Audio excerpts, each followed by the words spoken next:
Niagara জলপ্রপাত উত্তর আমেরিকার অন্যতম প্রাকৃতিক বিস্ময় এবং পৃথিবীর সবচেয়ে বিখ্যাত জলপ্রপাতগুলোর একটি। এটি যুক্তরাষ্ট্রের নিউ ইয়র্ক অঙ্গরাজ্য এবং কানাডার অন্টারিও প্রদেশের সীমান্তে অবস্থিত। নায়াগ্রা জলপ্রপাত মূলত হর্সু ফলস, আমেরিকান ফলস এবং ব্রাইডাল ভেলস ফলস এই তিনটি সমন্বয়ে গঠিত। এর মধ্যে হর্সু ফলস সবচেয়ে বড় এবং এটি কানাডার অংশে অবস্থিত। আমেরিকান ফলস ও ব্রাইডাল ভেল ফলস যুক্তরাষ্ট্রের অংশে অবস্থিত।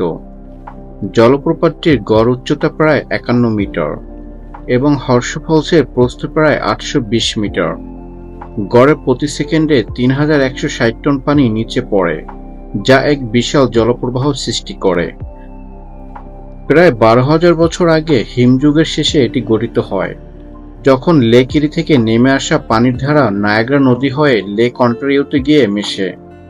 নায়াগ্রা জলপ্রপাত স্থানীয় আদিবাসী জনগোষ্ঠীর জন্য ধর্মীয় ও সাংস্কৃতিক দিক থেকে গুরুত্বপূর্ণ ছিল এবং বর্তমানে এটি কানাডা ও যুক্তরাষ্ট্রের পর্যটনের এক গুরুত্বপূর্ণ কেন্দ্র।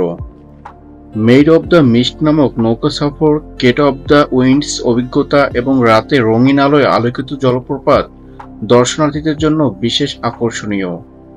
শুধু পর্যটন নয়, এটি জলবিদ্যুৎ উৎপাদনেও বিশাল অবদান রাখে এবং কানাডা ও যুক্তরাষ্ট্রে যৌথভাবে এর রক্ষণাবেক্ষণ করে থাকে। নায়াগ্রা জলপ্রপাত প্রকৃতি, ইতিহাস, প্রকৃতি সৌন্দর্য এক অপূর্ব সংমিশ্রণ, যা প্রতি বছর লাখো পর্যটককে আকর্ষণ করে।